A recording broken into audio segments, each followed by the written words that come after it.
Hello, Mr. Wolfe. I'm so happy to finally meet Nice to you. meet you too. You're so brilliant. I really adore your talent. That's sweet of you. Thank you very much. It's the truth. I like your shoes. Thank you. I do too, honey.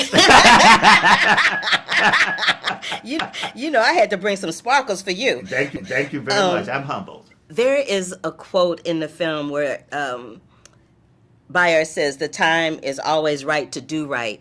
What does that mean for you now, being on the other side of this project? Well, that's him quoting MLK. The time is always right to do right. I mean, I think we all have a responsibility to push truth forward, to push justice forward, to push history forward, and you frequently, it takes something crucial happening before we rediscover the necessity of that, as opposed to making that a daily necessity.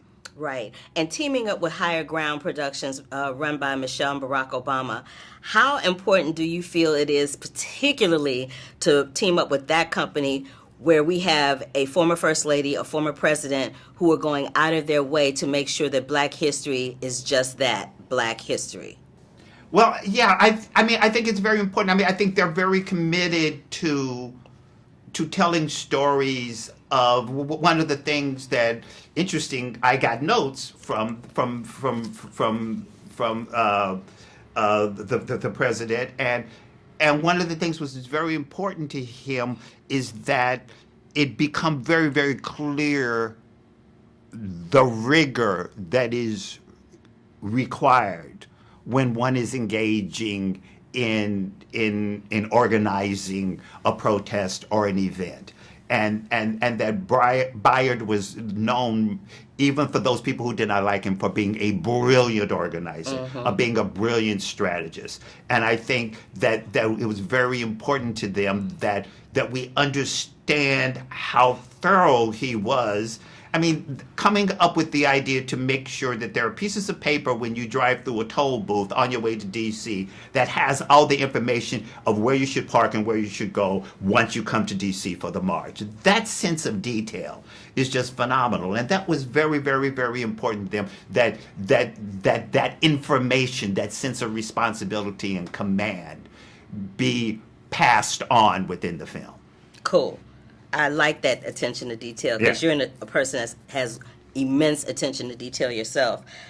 There's a quote that you said, where you said, democracy is a muscle. If you don't exercise it regularly, it ceases to function. I know you probably said this while you were doing the interviews to prepare for this film, but now that we are where we are in society and economically and politically in our world right now, what does that mean for you right now? Well, that's why I said it in relationship, not to preparing for the film, but in relationship to what's happening in the world. You know, if you don't work it, if you don't work a muscle, it doesn't stay toned. That's just the way it is. And relaxing and taking for granted and taking selfies of yourself standing in front of a water buffalo before it attacks you and mows you down or whatever. Interesting, yes. But then where's your community? Where's your sense of responsibility when you see somebody who doesn't necessarily look like you in peril? Where do you stand up? When and where and how often do you take a stand?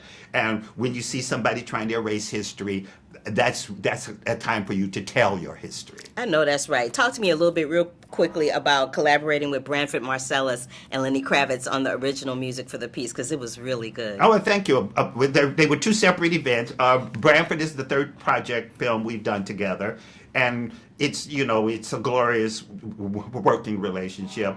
And he's, in addition to being a brilliant composer, he's a stunning musicologist. So, all of a sudden he's sending me trombones from Baptist churches, and I had never heard a trombone being. I grew up with an organ or the piano. All of a sudden, trombones in a Baptist church. That was just. I will forever indebted to him because that sound is so, and it comes at the end of the film, and it's so moving and beautiful. And I've incidentally known Lenny probably since he was 18 or 19. And so it was, and and we bump into each other periodically. So it was really thrilling and wonderful that all of a sudden, I call him up and I say, "Hey, want to do a song?" And he said yes, and there we are. I love that, and I love the water buffalo part that you gave me. That was hilarious. That was so funny. George C. Wolfe, it has been my immense pleasure and honor to sit here and speak to you today. Congratulations on Rustin. I'm so glad that you guys are finally able to promote the film in its entirety. Thank you for your time. Thank you You're very welcome. much. Thank you.